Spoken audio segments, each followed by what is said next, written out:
Hello students, स्वागत है आपका pi classes bye Sachin Malik में। आज का हमारा टॉपिक फोकस सिलेबस का पार्ट 3। फोकस सिलेबस वही सिलेबस जो हमारे वीकर बच्चों को करना है, सिलेक्टेड सिलेबस करना है ताकि वो आसानी से पास हो सकें। तो आज फोकस सिलेबस का हमारा टॉपिक है pair of linear equation in two variable. हमने कुछ चैप्टर सेलेक्ट कर रखे हैं और उन चैप्टर में से भी जरूरी नहीं है कि हमें चैप्टर्स का सारा पोर्शन करना है, हमें वही पोर्शन करना है चैप्टर्स का जो हम इजीली कर सकते हैं, जो हम आसानी से कर सकते हैं, यानी टफेस्ट पार्ट हमें नहीं करना है। देखो, कोई भी linear equation in two variable इस टाइप की होती है। वेरिएबल कौन कौन से हमारे पास, एक्स और वाई, ये वेरिएबल हैं। और ये ए बी सी ये हमारे रियल नंबर्स होते हैं, इनकी वैल्यू कुछ भी हमारी हो सकती है। ये linear equation in two variable है। लेकिन यहाँ पर हम क्या पढ़ रहे हैं, पेयर ऑफ लीनियर इक्वेशन। अगर पेयर ऑफ लीनियर इक्वेशन मतलब दो लीनियर इक्वेशन होंगी, वो इस टाइप की होंगी। ठीक है, तो उसमें ए बी सी की जगह हमने ए वन बी वन सी वन कर दिया, यहाँ A2 B2 हमने C2 कर दिया। ठीक है, वही किसी भी टाइप की ये हो सकती हैं। आइए कैसी कैसी हो सकती हैं और कैसे कैसे इनके सॉल्यूशन हो सकते हैं वो इस टेबल में हम देखते हैं। ये हमारी टेबल है। अब देखो, टेबल में अगर ये हमारी लीनियर इक्वेशन है जो हमें ये दे रखी हैं, this is 1 and this is 2। तो सबसे पहले देखो, अगर मैं इसको, हमारी जो पहली लीनियर इक्वेशन थी वो हमने कैसी मानी थी, अभी ऊपर देखा है A1x प्लस के B1y प्लस के C1 इक्वल टू 0, ये हमारी पहली होती थी। और दूसरी कैसी थी हमारे पास, A2x प्लस के B2y प्लस के C2 बराबर 0। तो इस तरह की दो थी। अब जरा मैं इसको कंपैरिजन करूं तो यहाँ से A1 की वैल्यू क्या निकल के आ रही है, एक्स का कोफिशिएंट क्या है 1, B1 की वैल्यू क्या निकल के आ रही है, वो भी 1, C1 की वैल्यू क्या निकल के आ रही है -5।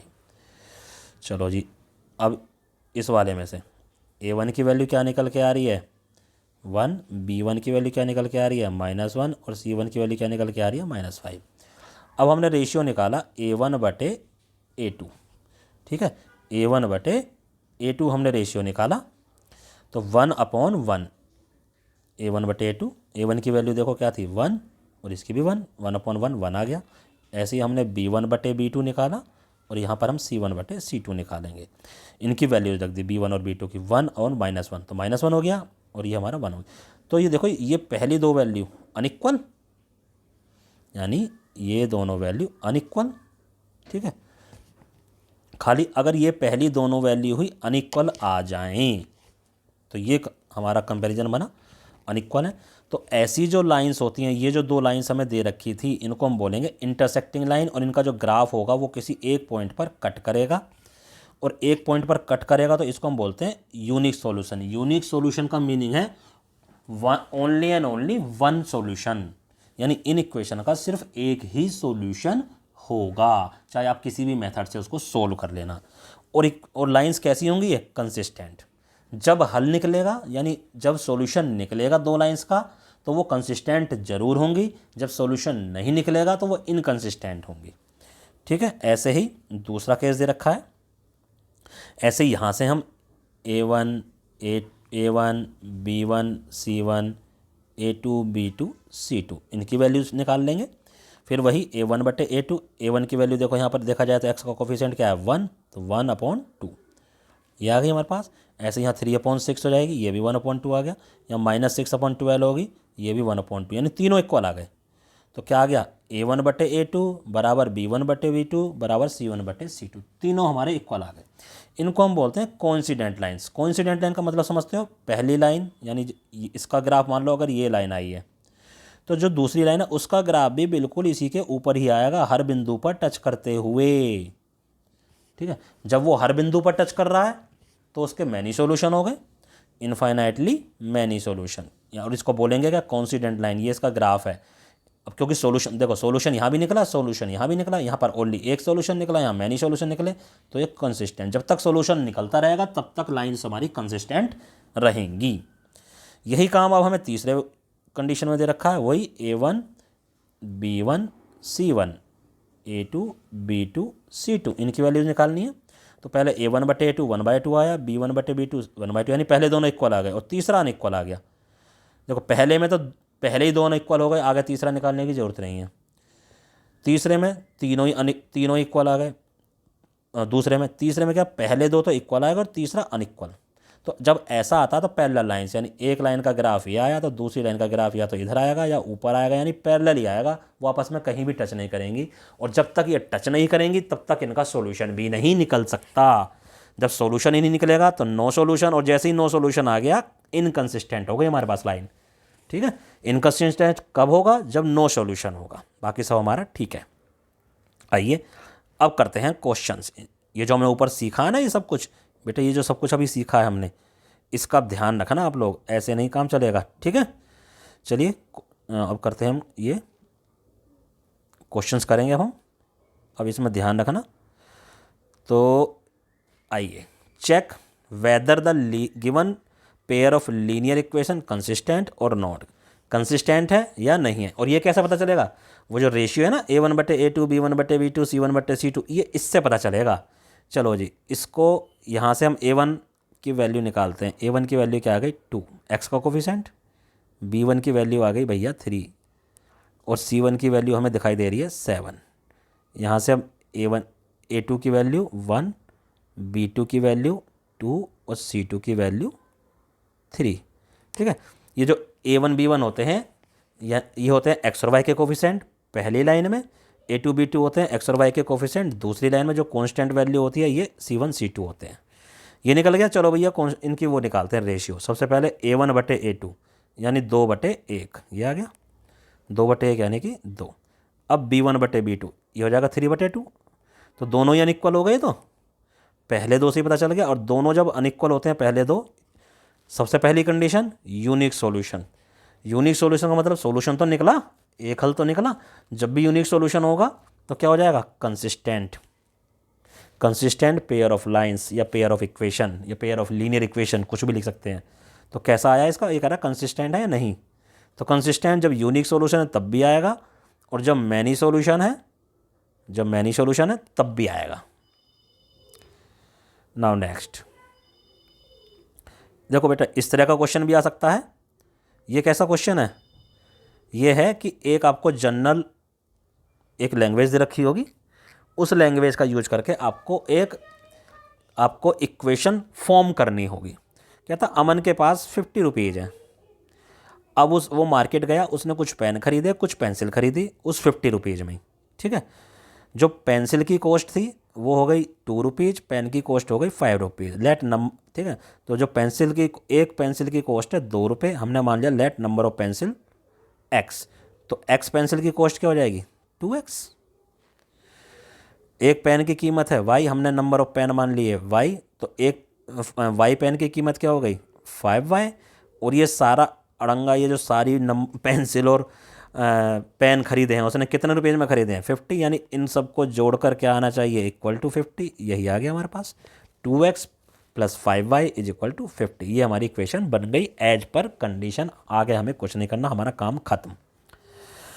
चलिए जी, सिंपल मेथड, एलिमिनेशन मेथड हम सीख लेते हैं एक्स और वाई को सोल्व करने के लिए। अगर एक्स और वाई की सिंपल इक्वेशन आ जाए और कहे कि find the value of X and Y, solve for X and Y, ये बाद की बात है जब एक्स और वाई की वैल्यू निकल जाएगी।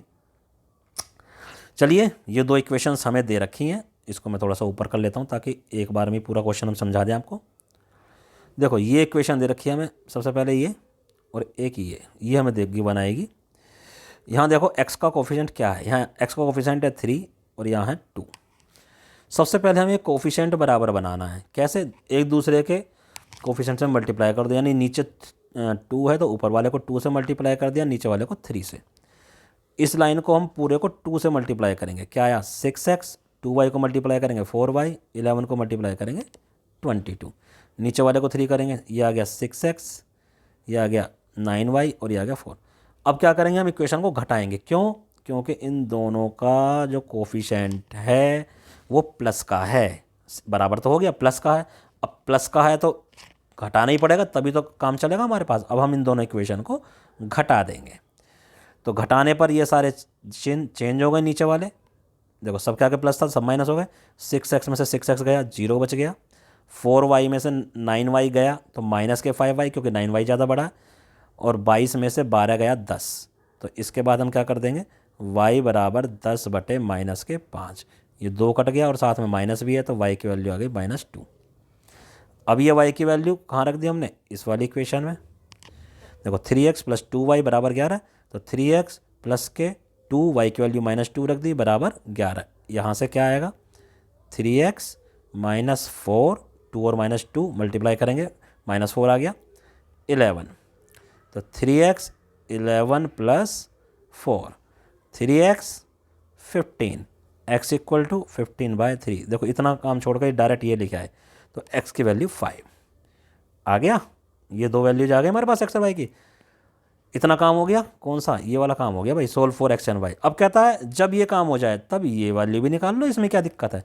नाउ हैंस p = 8x + के 5y, 8 × 5 और 5 × 2, x और y की हमने वैल्यू रख दी 40 - 10 30।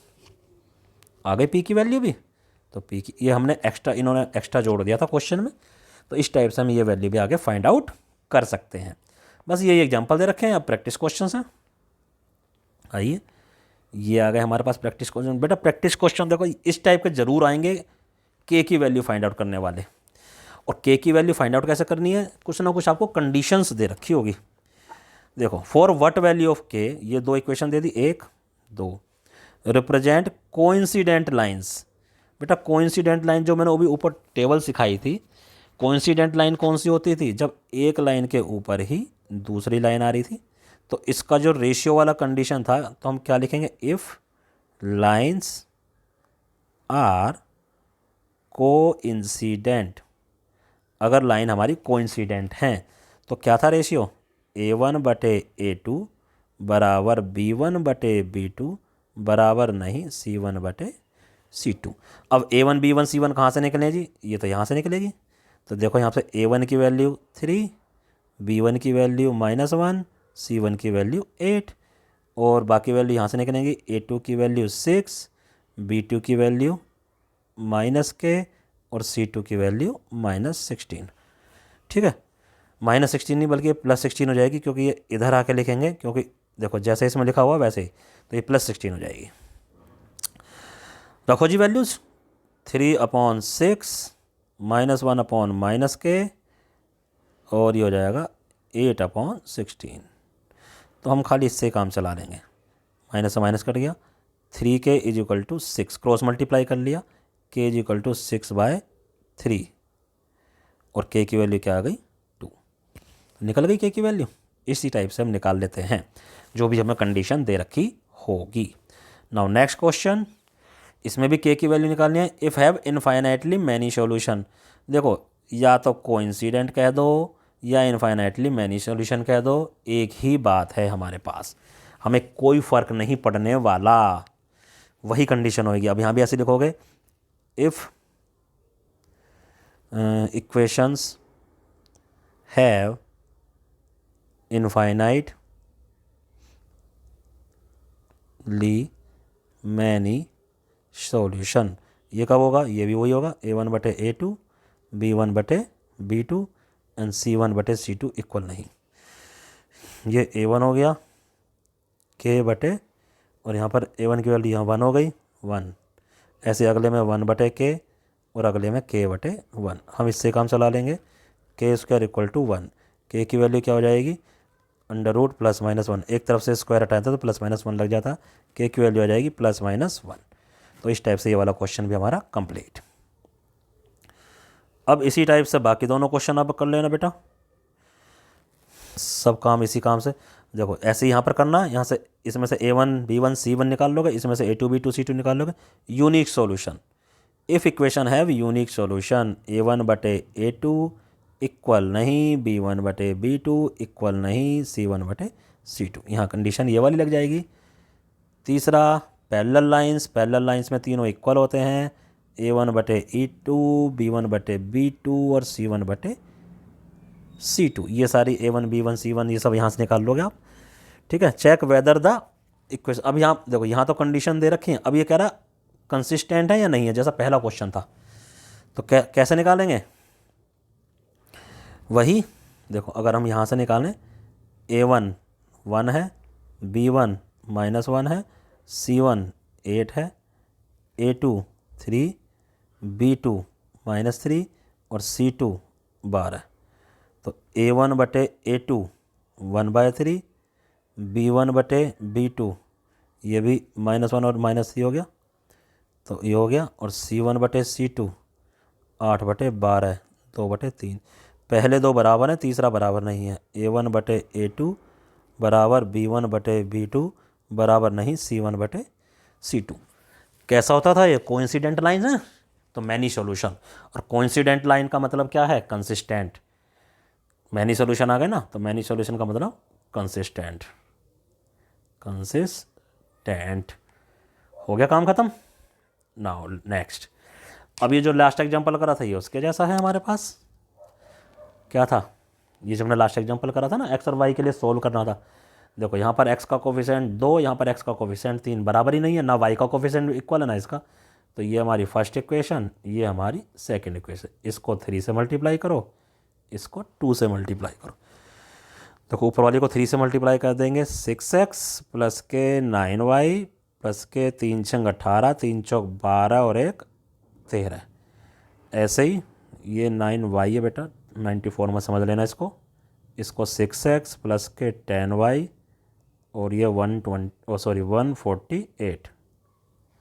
ठीक है, ये हमारा बन गया 148। और इस तरह से इस क्वेश्चन को हम कंप्लीट कर लेंगे।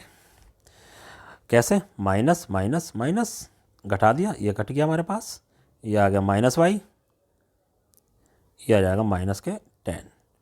तो y की वैल्यू 10 है, ये आ गया हमारे पास 10। अब y की वैल्यू किसी भी इक्वेशन में रख दो यहाँ पर, या आप अपने आप करोगे, y की वैल्यू कहीं भी रख देना।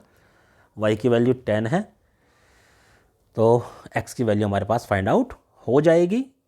और इस तरह से ये क्वेश्चंस आपके फाइंड आउट मतलब सॉल्व हो जाएंगे। और आपको क्वेश्चंस को सॉल्व करना है, इनकी प्रैक्टिस करनी है। इनके जैसे और भी क्वेश्चन आपको कहीं से मिलते हैं, वो भी बेटा आपको सॉल्व करने हैं, उनकी प्रैक्टिस करो। जितने ज़्यादा प्रैक्टिस करोगे इस तरह के क्वेश्चंस की, उतने ही ज़्यादा आपको ये सवाल अच्छे से आ जाएंगे।